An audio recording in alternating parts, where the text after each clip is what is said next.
Jesus.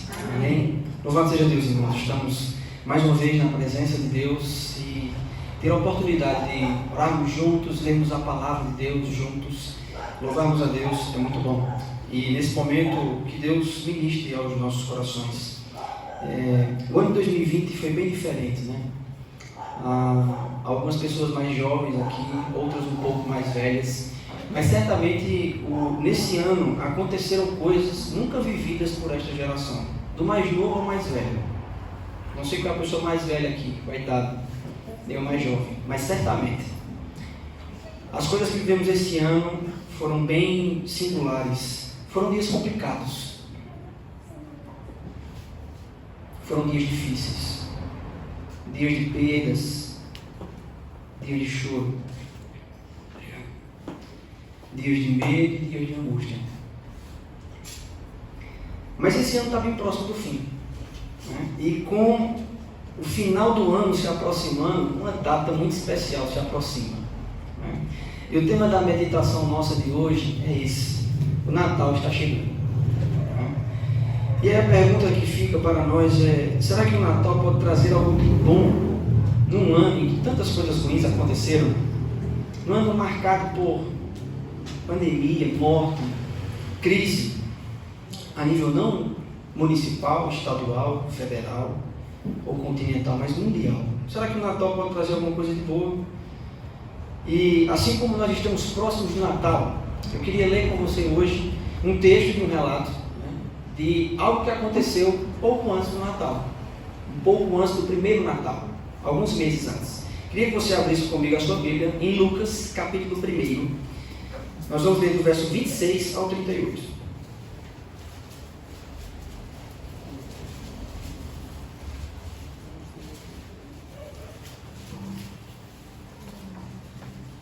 Evangelho segundo escreveu Lucas, capítulo 1. É um texto certamente bastante conhecido. Lucas capítulo 1, nós vamos ler do verso 26 até o verso número 38. Se tem alguém ao seu lado sem Bíblia, por favor, compartilhe a palavra de Deus. Todos encontraram? Amém? Lucas capítulo 1, do verso 26 em diante, diz assim a palavra do Senhor: no 6º mês, o anjo Gabriel foi enviado por Deus a uma cidade da Galileia chamada Nazaré, a uma virgem que estava comprometida a casar com um homem da casa de Davi, cujo nome era José. A virgem se chamava Maria. E, aproximando-se dela, o anjo disse: salve, agraciada, o Senhor está com você. Ela, porém, ao ouvir esta palavra, perturbou-se muito e pôs-se a pensar no que poderia significar esta saudação. Mas o anjo lhe disse: não tenha medo, Maria, porque você foi abençoada por Deus. Você ficará grávida e dará à luz um filho, a quem chamará pelo nome de Jesus. Este será grande e será chamado Filho do Altíssimo. Deus, o Senhor, lhe dará o trono de Davi, seu pai. Ele reinará para sempre sobre a casa de Jacó, e o seu reinado não terá fim. Então Maria disse ao anjo: como será isto, se eu nunca tive relações com homem algum? O anjo respondeu: o Espírito Santo virá sobre você, e o poder do Altíssimo a envolverá com a sua sombra.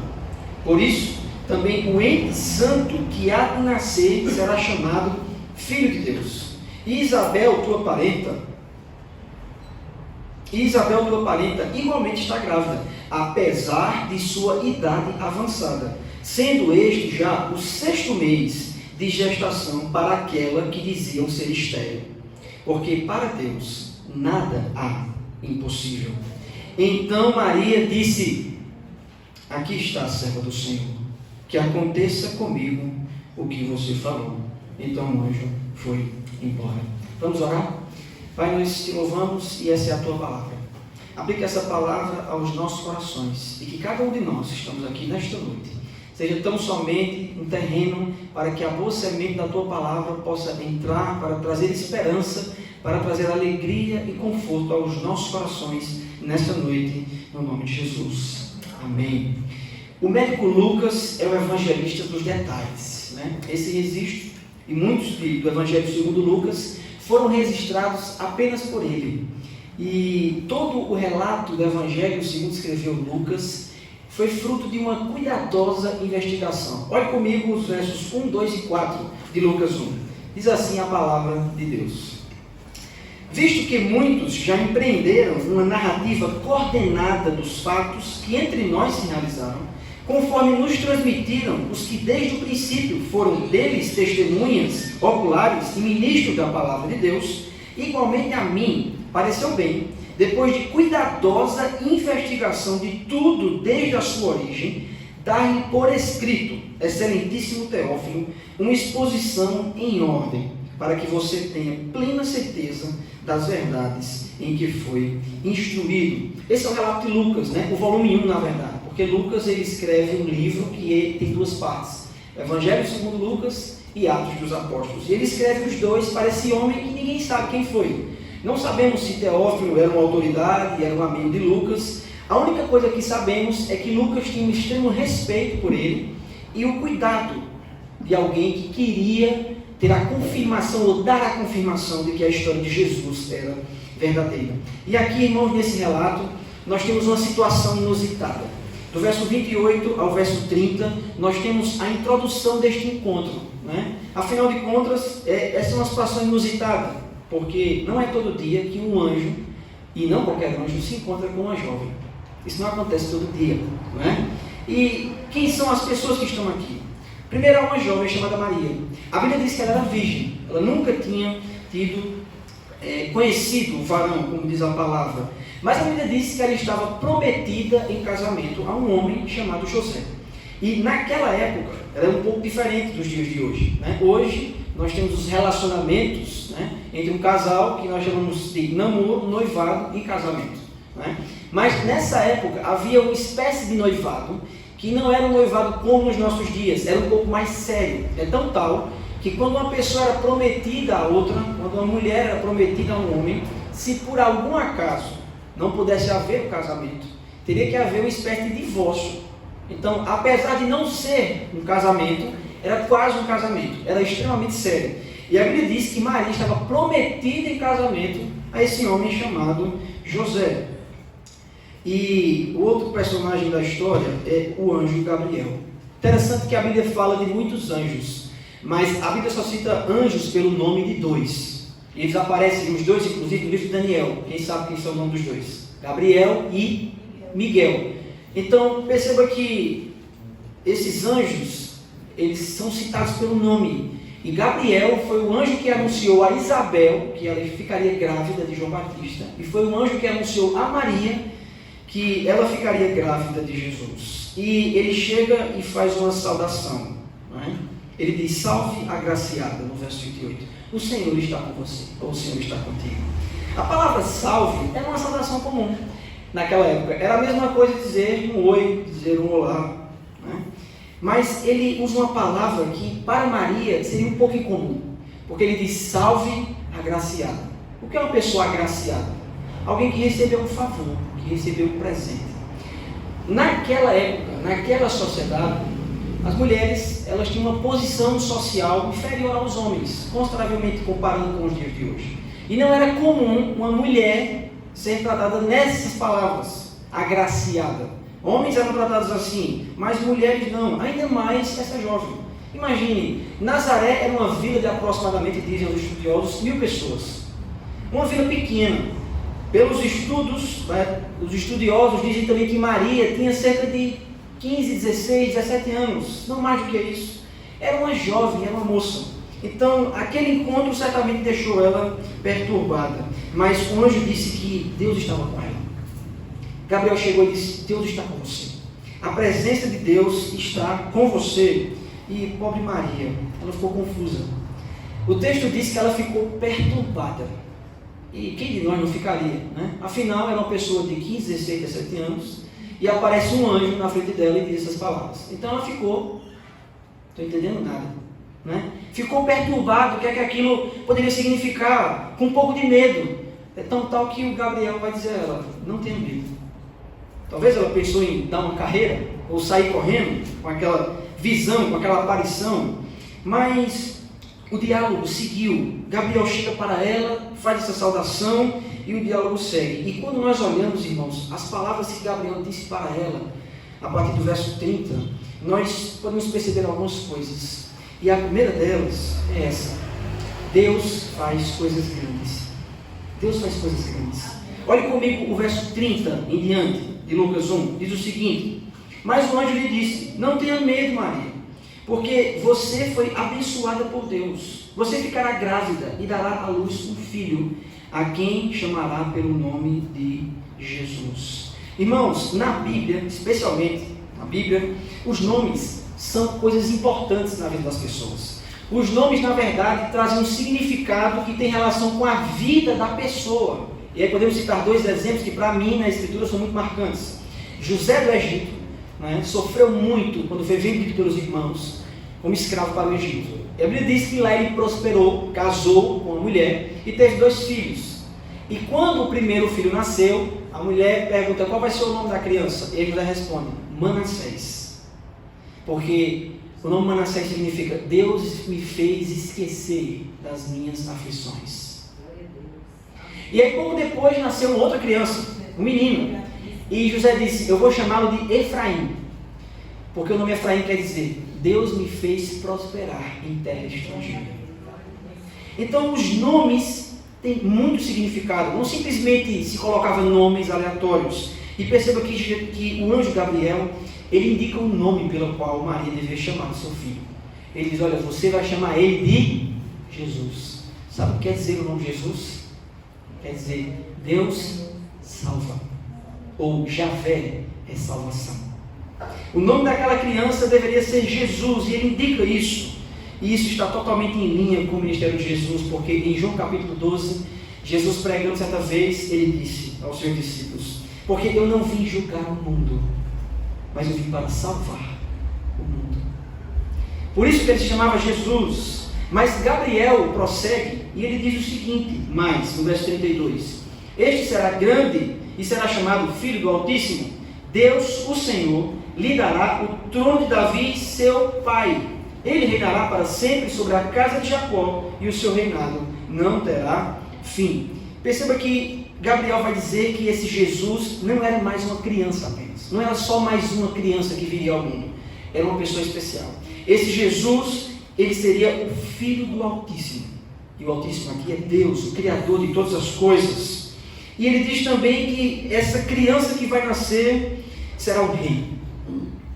E Gabriel dá 3 qualificações a respeito do reinado, ou da posição de rei desse Jesus. A primeira coisa que ele fala aqui é que Jesus receberá de Deus o trono de Davi. É a primeira coisa que ele fala. A segunda coisa que ele fala é que Jesus reinará sobre toda a casa de Jacó.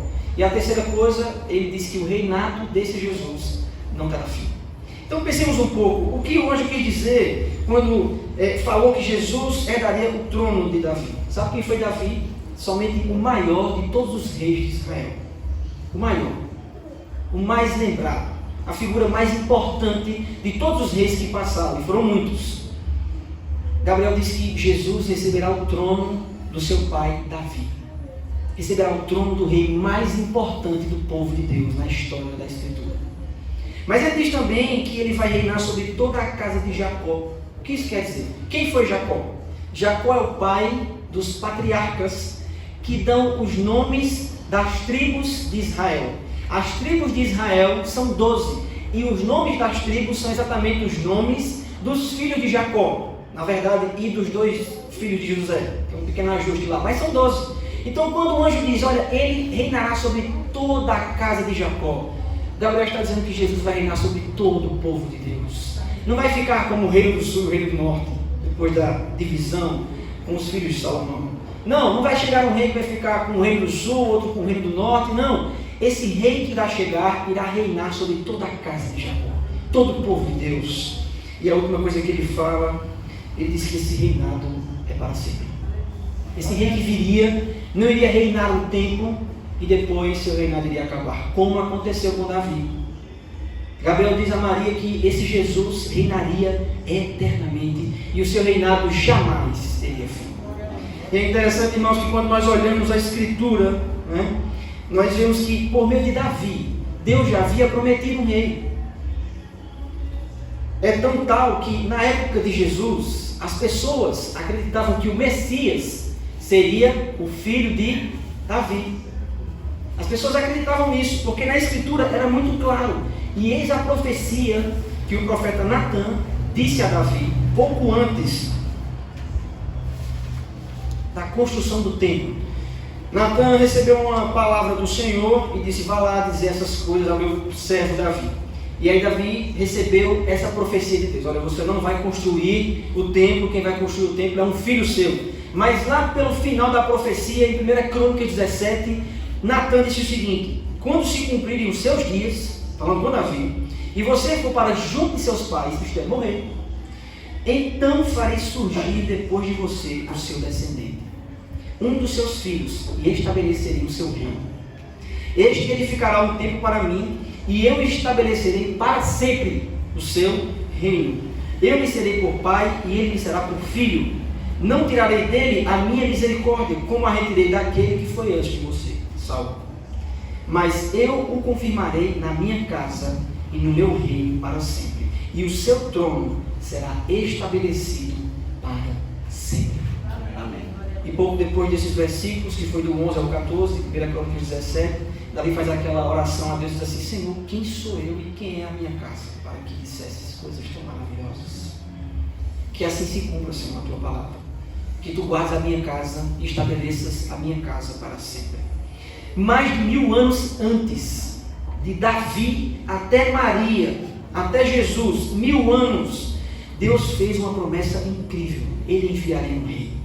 Ele enviaria um rei que seria descendente de Davi para ser um rei eterno, um rei diferente, um rei cujo reinado não tem fim. 1000 anos depois, uma jovem chamada Maria foi escolhida para dar à luz a esse rei eterno. Ele é o rei dos reis, ele é o Senhor dos senhores. Deus cumpre as suas promessas, porque Deus faz coisas grandes. Mas além de fazer coisas grandes, Deus também usa coisas pequenas. Curioso isso. Deus faz coisas grandes, mas ele usa coisas pequenas também. E eu queria que você olhasse comigo o verso 34 em diante, porque diz assim a palavra do Senhor: então Maria disse ao anjo: como será isto? Como é que eu vou engravidar? Eu não sou casado, eu não tenho marido ainda, sou prometida apenas. O anjo respondeu: o Espírito Santo virá sobre você e o poder do Altíssimo a envolverá com a sua sombra. Por isso, também o ente santo que há de nascer de você será chamado Filho de Deus. E Isabel, tua parenta, igualmente está grávida, apesar de sua idade avançada, sendo já o 6º mês de gestação para aquela que se dizia ser estéril, porque para Deus não há nada impossível. As palavras do anjo não faziam muito sentido para Maria. Alguém chegar e dizer: você vai ficar grávida.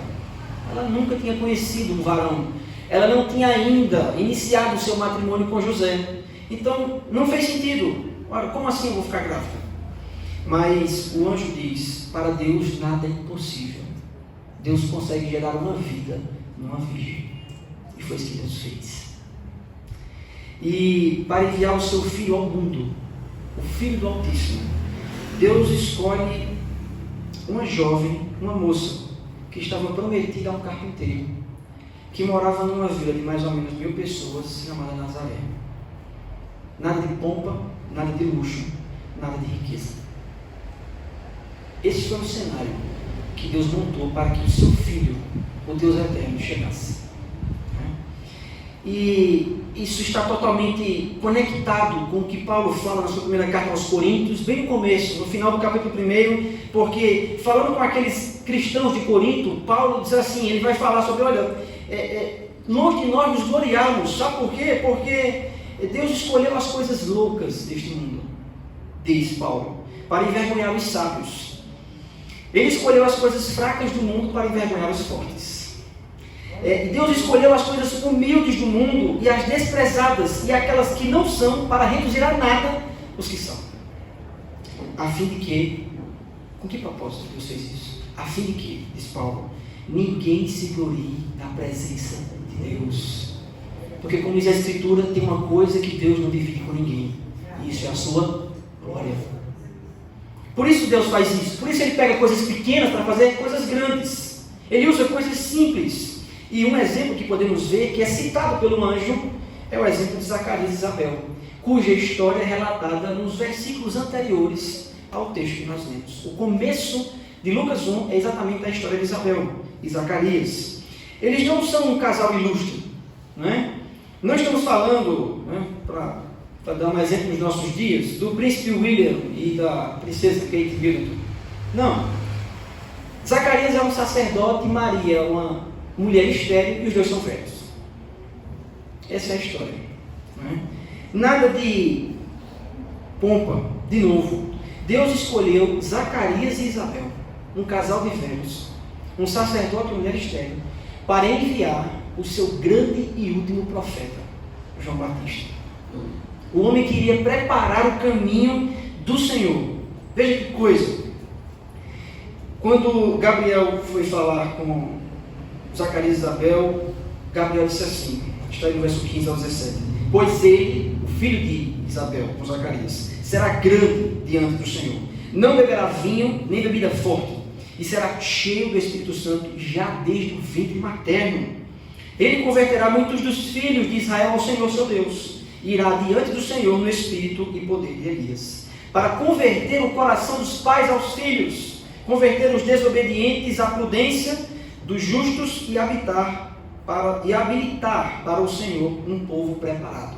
Sabe que palavras foram essas? As mesmas palavras que Malaquias disse no capítulo 4, nos últimos versículos. Veja que coisa. Sabe quais são os últimos versículos do Antigo Testamento? Malaquias 4, 5, 6. Sabe o que é que diz? Isso. Eu enviarei o meu profeta que preparará o caminho.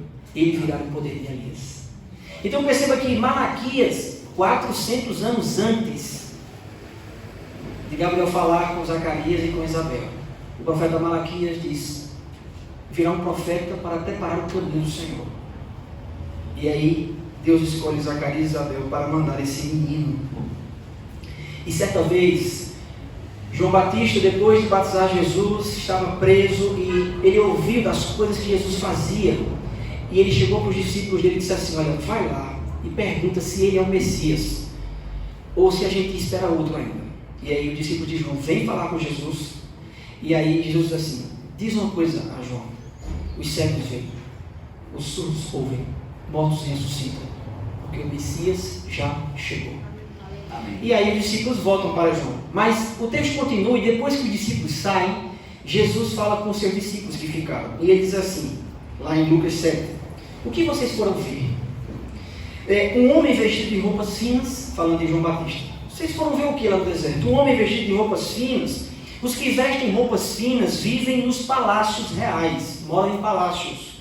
Sim, o que vocês foram ver? Um profeta? Sim, eu lhes digo, e muito mais do que um profeta. Este é aquele de quem está escrito, Jesus dizendo a João Batista: eis que envio adiante de você o meu mensageiro, o qual preparará o caminho diante de você. E eu lhes digo, entre os nascidos de mulher, ninguém é maior do que João, mas o menor no reino de Deus é maior do que ele. João Batista, o homem que foi escolhido por Deus, cheio do Espírito Santo desde o ventre, para anunciar o caminho do Salvador, nasceu de um casal de velhos, cuja mulher era estéril. Deus usa coisas pequenas. Ele fez isso, irmãos, ao longo da história, ao longo do seu plano de salvação. E se você for lembrar das histórias bíblicas, olha Abraão. Abraão era velho. Quando Deus falou com ele, ele tinha 90 anos. E quando Isaac nasceu, ele tinha 100. Abraão era velho, mas ele foi pai de uma grande nação. E não somente isso, ele, segundo Paulo diz, é o pai de todos os que creem. E tem muita gente nesse mundo que crê em Jesus. Sabe de onde nasceu essa grande nação? Veio de Abraão, que foi o primeiro que foi justificado pela fé, ou o pai da fé. Sara, Rebeca e Raquel, as esposas de Abraão, Isaque e Jacó. Todas elas tinham uma característica em comum: elas eram estéreis. Elas não podiam gerar filhos, nem Sara, nem Rebeca e nem Raquel. E isso era uma vergonha naquela época. É tão tal que Raquel, certa vez, chegou para Jacó e disse assim: ou você me dá filhos ou eu vou morrer, porque eu não aguento mais essa vergonha, ver a minha irmã Lia gerando filhos e eu aqui sem lhe dar um filho. Era uma coisa honrosa, e na verdade é. É uma pena que hoje em dia pessoas querem minimizar a maternidade. Mas essas três mulheres eram estéreis. Ruth era uma estrangeira, Raabe era uma prostituta. Mas essas 5 mulheres têm uma característica em comum: elas estão na linhagem do Salvador. Foi por meio delas que filhos foram gerados, e foi nascendo, até chegar em José e Maria. José, Gideão e Davi estavam entre os mais jovens da sua casa. José era um dos mais novos. Quando foi vendido era o mais novo. Depois nasceu seu irmão. Davi era o mais jovem. Gideão também era um dos mais jovens da sua casa. Mas esses homens fizeram coisas extraordinárias. Deus usa coisas pequenas. Amém. Moisés tinha a língua pesada. Jeremias não passava de uma criança. Mas esses homens falaram coisas poderosas ao povo de Deus. Agora, irmãos, o maior exemplo de como Deus usa coisas pequenas e simples, no sentido de ser não pomposo, não glorioso aos olhos do mundo, é o Senhor Jesus. Cristo não era pequeno, Cristo era grande, mas tudo à volta dele, nada apontava aos olhos humanos para uma coisa grande, ao contrário. O Rei dos Reis nasceu numa família simples, um pai carpinteiro e uma mãe era apenas uma jovem comum, sem títulos. O Rei dos Reis não nasceu num palácio, mas nasceu numa estrebaria, o último lugar que alguém iria querer para se hospedar, porque na hospedaria mesmo não tinha lugar. Ele cresceu numa pequena vila chamada Nazaré. Nazaré era tão pequena, e você vai se lembrar disso, que certa vez, quando Jesus começou seu ministério, Filipe encontrou com Jesus e foi falar com um amigo dele, Natanael. Achamos aquele de quem a Escritura falava, o Filho de Deus. E Natanael disse, e Filipe disse, ele é Jesus de Nazaré. E Natanael disse, e vem alguma coisa boa lá de Nazaré? Daquele lugar, sabe alguma coisa boa lá?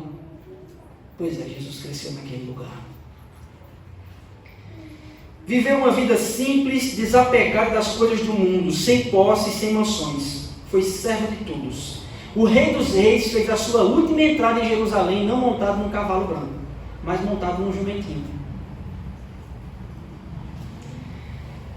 Ele foi oprimido e humilhado, mas não abriu a sua boca. É o que diz Isaías 53. Amém. Ele foi morto como um criminoso, da forma mais cruel e vergonhosa do seu tempo, crucificado. Mas Filipenses 2:9 diz, por isso também Deus o exaltou sobremaneira e lhe deu um nome que está acima de todo nome. Amém. João teve uma visão, e essa visão deu um fruto que foi o livro de Apocalipse. E no capítulo 5, João tem uma visão do trono de Deus lá no céu. E João entra num conflito no meio da visão, porque tinha um livro lá e ninguém conseguia abrir o livro. E ele pergunta, quem vai abrir esse livro? O livro da vida. E o anjo diz, o Cordeiro que venceu a morte, ele é digno de abrir o livro. E Apocalipse 5:12 diz, digno é o Cordeiro que foi morto de receber o poder, a riqueza, a sabedoria, a força, a honra e a glória. Esse é Jesus. Aos olhos do mundo, tudo ao redor dele era coisa pequena, era coisa simples, mas ele era muito grande. Esse é o maior exemplo. Deus faz coisas grandes e usa coisas pequenas.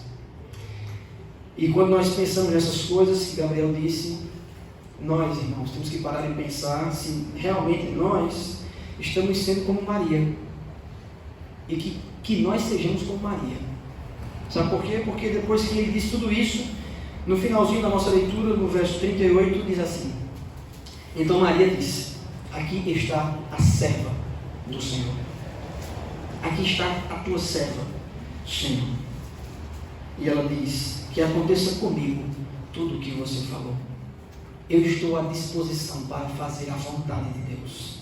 Se o plano de Deus é esse, usar a minha vida para gerar o Filho Altíssimo, eis aqui a tua serva. Eu abraço essa vontade soberana, boa, agradável e perfeita. Cristo, irmãos, é a melhor coisa que Deus fez por nós. A melhor coisa. Aquele que dá o sentido ao Natal. Ainda que algumas pessoas não pensem que Ele é o sentido do Natal, mas Ele é. Cristo foi a melhor coisa que Deus fez por nós. Quando Paulo escreve uma das suas cartas mais cristológicas, que é Colossenses, no começo ele diz assim: o mistério que esteve escondido durante séculos e gerações não obtiveram a concretização, séculos e gerações, mas que agora foi manifestado aos seus santos. A estes Deus quis dar a conhecer a riqueza da glória deste mistério entre os gentios, que é Cristo em nós, a esperança da glória. Sabe o que essa frase quer dizer, irmãos? Cristo é a esperança por meio do qual, ou por meio de quem, nós participamos ou participaremos da sua glória. É possível alguém participar da glória do Criador, da glória excelsa, da glória suprema? É por meio de Jesus.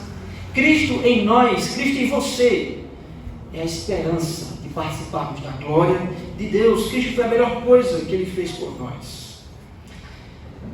Nós citamos aqui algumas histórias, lembra? Abraão, Isaac, Jacó, Sara, Rebeca, Raquel, Davi, Gideão.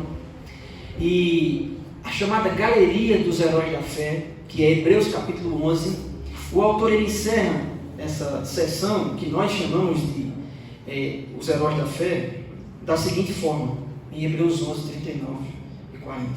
Todos estes, todas essas pessoas simples, pequenas, limitadas aos olhos humanos, que foram usadas por Deus para fazer coisas grandes, todos estes, mesmo tendo obtido bom testemunho por meio da fé, não obtiveram a concretização da promessa. Por quê? Porque eles não viram Jesus. Eles não receberam a concretização, porque Deus tinha previsto algo melhor para nós, para que eles, sem nós, não fossem aperfeiçoados. Todos esses heróis da fé esperavam uma promessa de Deus. Eles não viram, mas eles receberam, porque Deus cumpre aquilo que Ele promete. Amém.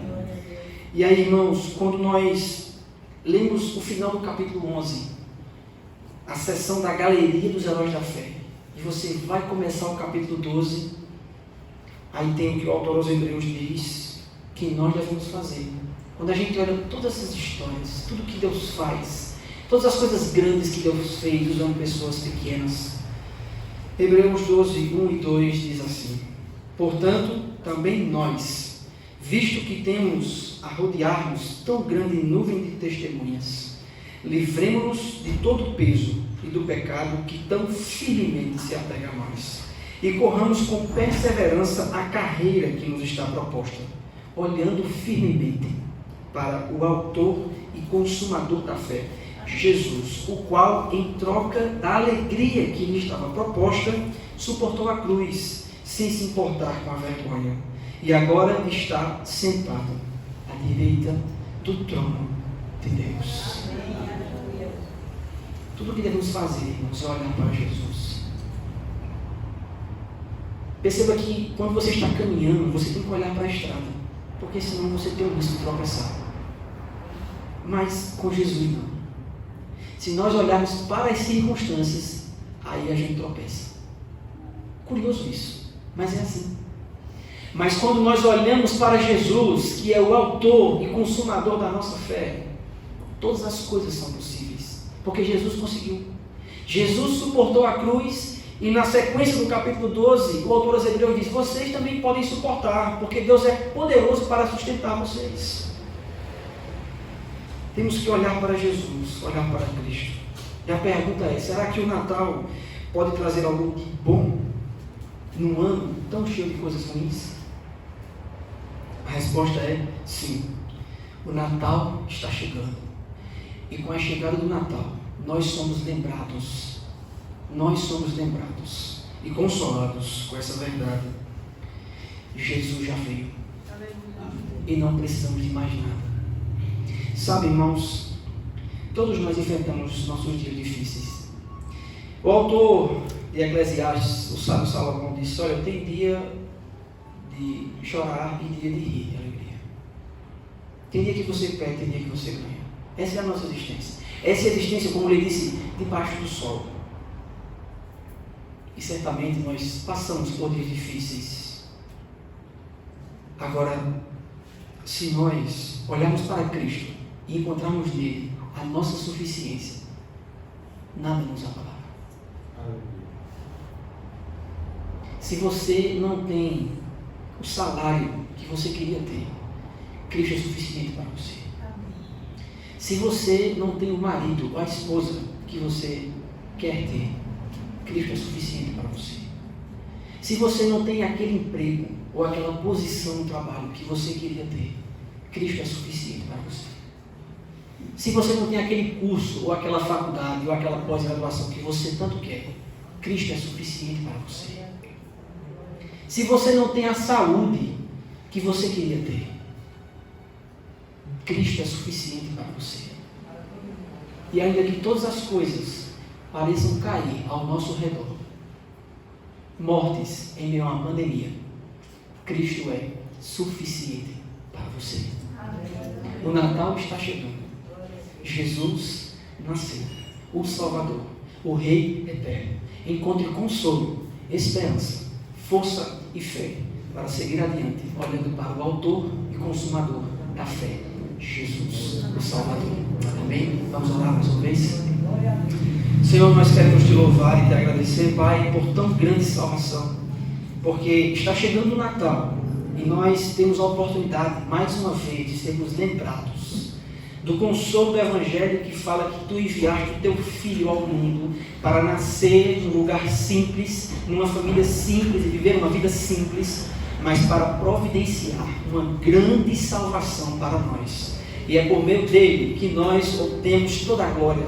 Portanto, Senhor, dirige os nossos olhos para o teu Filho, que nós olhemos para ele, que nós não olhemos para as circunstâncias, que nós não deixemos de olhar para as coisas que temos ou deixamos de ter. Que nós tenhamos força, Senhor, e coragem de seguir adiante, porque Cristo é suficiente para nós.